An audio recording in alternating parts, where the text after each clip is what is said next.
ልጆቻችንና የመኪና የፊት ወንበር በአሜሪካ የሚኖሩ ኢትዮጵያውያን ሊያውቁት የሚገባ ወሳኝ የደህንነት መረጃ። ልጆቻችንና የመኪና የፊት ወንበር።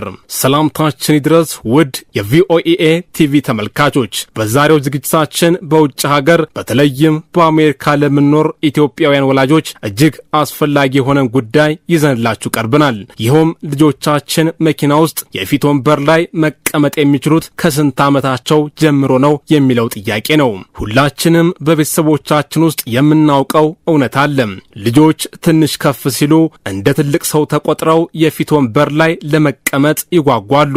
እባክህ አባዬ ዛሬ ብቻ ከፊት ልቀመጥ፣ እባክሽ እማዬ ጓደኞቼ ሁሉ ከፊት ይቀመጣሉ የሚሉ ልመናዎች በብዙዎቻችን ቤት የተለመዱ ናቸው። በሀገራችን ኢትዮጵያ ይህ ጉዳይ ብዙ ጊዜ በቤተሰብ ውሳኔና በልጁ የሰውነት ግዝፈት የሚወሰን ቢሆንም እዚህ አሜሪካ ውስጥ ግን ነገሩ ከዚህ እጅግ የሰፋ ነው። ጉዳዩ የሕግ የሳይንስና ከሁሉም በላይ የሕይወትና የሞት ጉዳይ ነው። ታዲያስ ሕጉ ምን ይላል? ሳይንስስ ምን ያስረዳል? የባለሙያዎች ምክርስ ምንድነው? ከኛስ ምን ይጠበቃል? በሚቀጥሉት ደቂቃዎች እነዚህን ጥያቄዎች እየዳሰስን ለልጆቻችን ደህንነት ሲባል ልንወስዳቸው ስለሚገቡ ጥንቃቄዎች እንወያያለን። የሕጉ ዥንብር፣ የአሜሪካ ግዛቶች የተበታተነ አቋም። በአሜሪካ ውስጥ ትልቅ ፈተና ሕጉ ምን ይላል ለሚለው ጥያቄ አንድ ወጥ መልስ አለመኖሩ ነው። ሀገሪቱ 50 ግዛቶች እንዳሏት ሁሉ 50 የተለያየ አይነት ሕግ ወይም የሕግ ክፍተት አለ።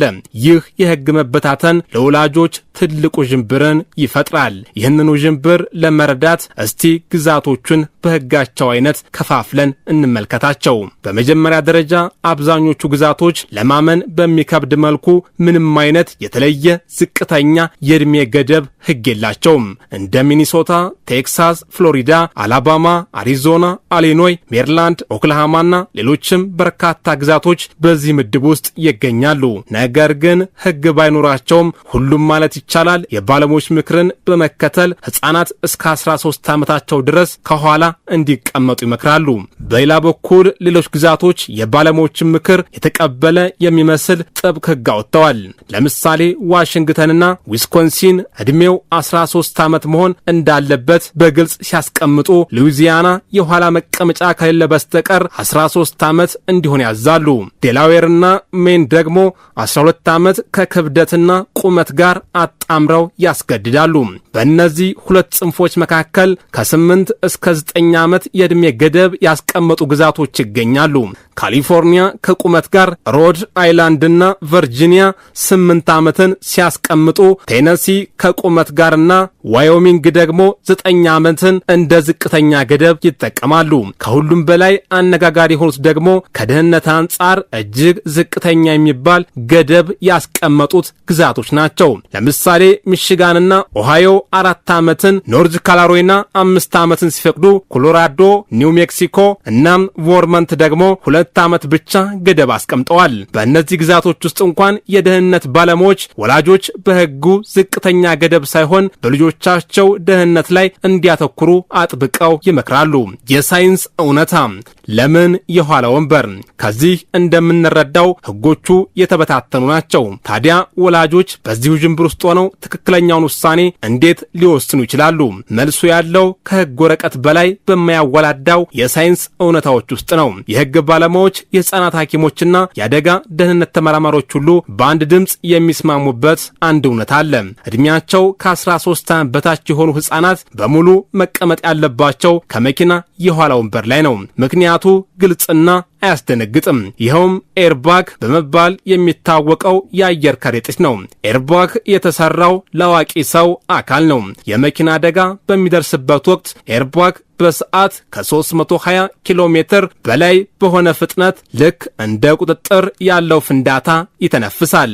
ይህ ጉዳይ ለአዋቂ ሰው ሕይወት አድን የሆነ ኃይል፣ ለአንድ ሕፃን ግን ከባድ ጉዳት አልፎም ሞትን ሊያስከትል ይችላል። የአሜሪካ የሕፃናት ሕክምና አካዳሚ በማያሻማ ቋንቋ እንዲህ ይላል። የመኪና የኋላ ወንበር ለልጆች የተዘጋጀ የክብር እንግዳ መቀመጫ ቪአይፒ ሴክሽን ነው። ደህንነታቸው ከምንም ነገር በላይ ነውና እዛው አስቀምጧቸው። ጥናቶች እንደሚያሳዩት ልጆችን እስከ 13 ዓመታቸው ድረስ ከኋላ ወንበር ላይ ብቻ ማስቀመጥ በአደጋ ወቅት ለከባድ ጉዳት የመጋለጥ ዕድላቸውን በ64 በመቶ ይቀንሳል። ይህ ቁጥር ብቻውን ለምን ጥንቃቄ ማድረግ እንዳለብን ትልቅ መልእክትን ያስተላልፋል። ዓለም አቀፋዊ ተሞክሮ ከሌሎች ሀገራት ምን እንማራለን? ይህ ጥንቃቄ የአሜሪካ ብቻ አይደለም። በዓለም ላይ ያሉ በርካታ ያደጉ ሀገራት ተመሳሳይ ወይም ከዚህ የበለጠ ጥብቅ ሕጎች አሏቸው።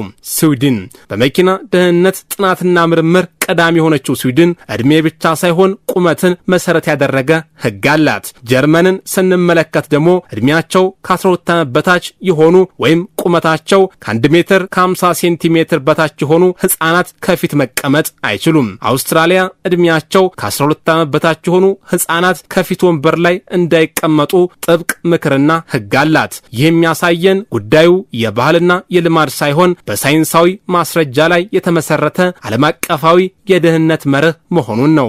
ለኢትዮጵያውያን ወላጆች የቀረበ ተግባራዊ ምክር። እንግዲህ ይህንን ሁሉ እውነታ ከተረዳን እንደ ወላጅ የኛ ድርሻ ምንድን ነው? ከሕግ በላይ ለደህንነት ቅድሚያ ይስጡ።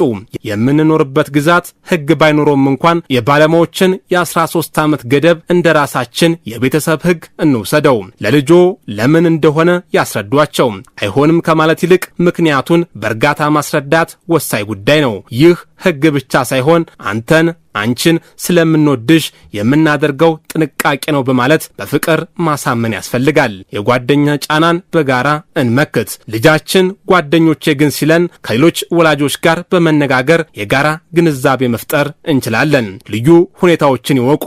የኋላ መቀመጫ በሌለው መኪና ልጅን ከፊት ማስቀመጥ ግድ ከሆነ የተሽከርካሪውን ኤርባግ መጥፋቱን 100 በመቶ ማረጋገጥ አለብን። ታዋቂው ጸሐፊ ዊሊያም ልጅ የአባት አባት ነው ዘ ቻይልድ ኢዝ ፋዘር ኦፍ ዘማን እንዳለው ዛሬ የምንጠብቃቸው ልጆች የነገው ትውልድና የእኛም አሻራ ናቸው። ደህንነታቸውን መጠበቅ ትልቅ የሞራል ግዴታችን ነው። ውድ ተመልካቾቻችን እንግዲህ የልጆቻችን የፊት ወንበር የመቀመጥ ጉዳይ ከብዙ አቅጣጫን ተመልክተነዋል። ሕጎች ቢያወዛግቡም ሳይንሱ ግልጽ ነው።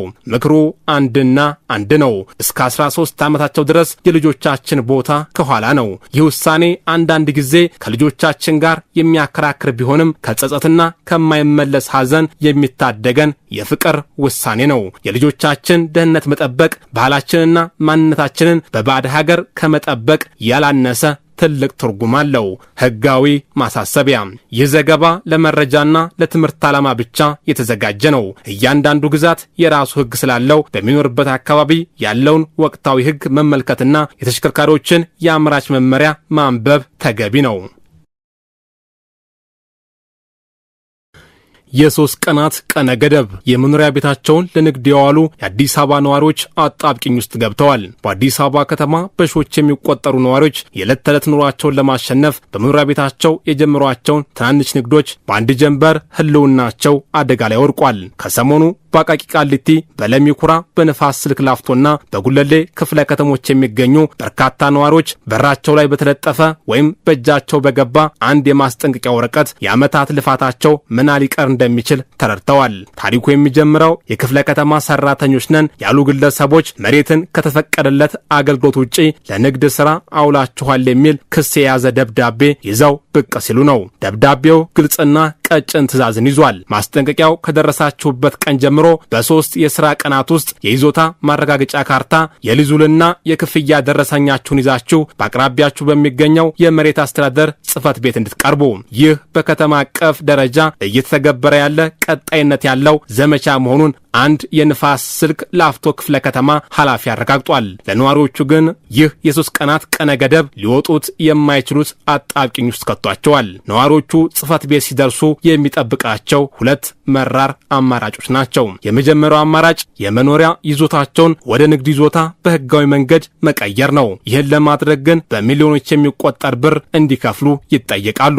አንዲት የአቃቂ ቃሊቲ ነዋሪ እንደተናገሩት ይህንን የአገልግሎት ለውጥ ለማድረግ 4.5 ሚሊዮን ብር ተጠይቋል። በሊዝ ጨረታ አዲስ ቦታ ልግዛ ብትል እንኳን በካሬ ሜትር ይህን ያህል አይጠየቅበትም ሲሉ ክፍያው ከአቅማቸው በላይ መሆኑን በምሬት ይገልጻሉ። ይህም መክፈል ለማይችሉ የቀረበው ሁለተኛው አማራጭ ተስማምቶ ቅጣት መክፈል ነው። ሌላው የአካባቢው ነዋሪ በሚሊዮን የሚቆጠረውን ብር መክፈል እንደማይችሉ ሲገልጹ በምትኩ 45,000 ብር ቅጣት በ3 ቀናት ውስጥ ከፍለው ንግዳቸውን ሙሉ በሙሉ ለማቆም የሚያስገድድ ሰነድ ላይ እንዲፈርሙ ተደርገዋል። ሰነዱ ያለ ፍቃድ የሰሩበትን ቅጣት ከፍለው በተፈቀደላቸው የመኖሪያ አገልግሎት ብቻ እንደሚያገለግሉ በፊርማቸው እንዲያረጋግጡ ያስገድዳል። ይህ ድንገተኛ እርምጃና አጭር ቀነ ገደብ በነዋሪዎች ዘንድ ከፍተኛ ፍርሃትና ግራ መጋባትን ፈጥሯል። ብዙ ቤተሰብ ታስተዳድራለህ፣ ግብር ትከፍላለህ፣ 4-5 ሰራተኛ አለህ፣ በ3 ቀን መጥተህ ክፈል ማለት በጣም ለመግለጽ የሚያስቸግር ሁኔታ ነው ሲሉ አንድ ነዋሪ ስሜታቸውን ይናገራሉ። በዚህ ተስፋ አስቆራጭ ሁኔታ ውስጥ አንዳንድ ነዋሪዎች በሰሚ ባገኙት ያልተረጋገጠ መረጃ ላይ ተመርኩዘው እርምጃ መውሰድ ጀምረዋል። የይዞታን 30% ብቻ ለንግድ መጠቀም ይፈቅዳል የሚለውን ያልተረጋገጠ መረጃ ተከትለው የንግድ ቤቶቻቸውን በራሳቸው እጅ ማፍረስ የጀመሩም አሉ። ጉዳዩን አስመልክቶ ዝርዝር ማብራሪያ እንዲሰጡ የተጠየቁት የአዲስ አበባ ከተማ አስተዳደር የመሬት ልማትና አስተዳደር ቢሮ ኃላፊዎች ለቀረበላቸው ተደጋጋሚ ጥሪም ሆነ የጽሑፍ መልእክት ምላሽ ሳይሰጡ ቀርተዋል። ይህም በሺዎች የሚቆጠሩ አነስተኛ ነጋዴዎችን ዕጣ ፈንታ በተመለከተ የተፈጠረውን ጭጋግ የበለጠ አጉልቶታል።